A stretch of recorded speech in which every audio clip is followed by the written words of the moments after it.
Hello. The phrase to turn a blind eye to something has become a common colloquial expression.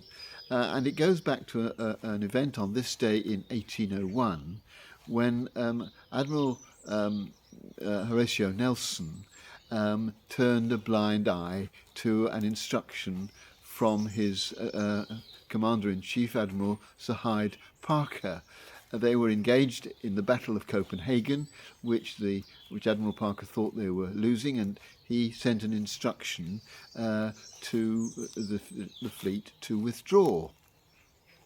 But the section of which Nelson was in charge didn't, because Nelson, who had been blinded in one eye earlier in his naval career, put the telescope to his blind eye in the direction of the flags which were conveying this instruction, and pretended that he couldn't see them, and he carried on fighting, and actually that turned out to be the correct decision, because more losses were gained, more losses were suffered by those who withdrew than by those who carried on fighting. And so to turn a blind eye in this origin of the phrase means to benefit.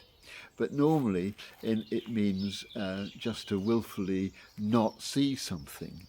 And I think on this day when we remember Christ's resurrection, there are two messages that I feel are relevant to this expression.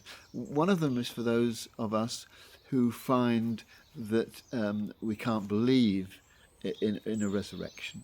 And I think we may be turning a blind eye to the possibility that it might be true. There are all sorts of reasons for having doubts. It is irrational. It's never been repeated. It's something which seems to have no possible scientific explanation, and so for many people, it's an impossibility. So I challenge those who take that view to ask themselves whether turning a blind eye to the possibility that it might be true is the right approach. Maybe being obstinately stuck in a particular way of looking at the world. But similarly, for those who believe in the resurrection, I think we have a danger too of turning a blind eye, because though we say we believe in it, do we really allow its true force to come home to us?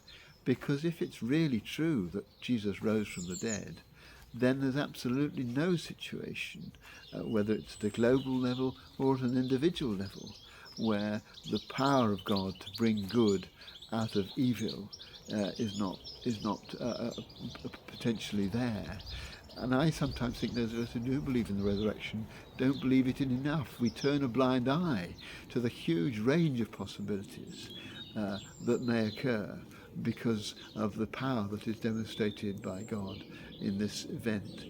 And so today, whatever position we take up in relation to the resurrection, I think we just need to examine ourselves to make sure we're not turning a blind eye to realities which, for one reason or another, we subconsciously would rather not be aware of.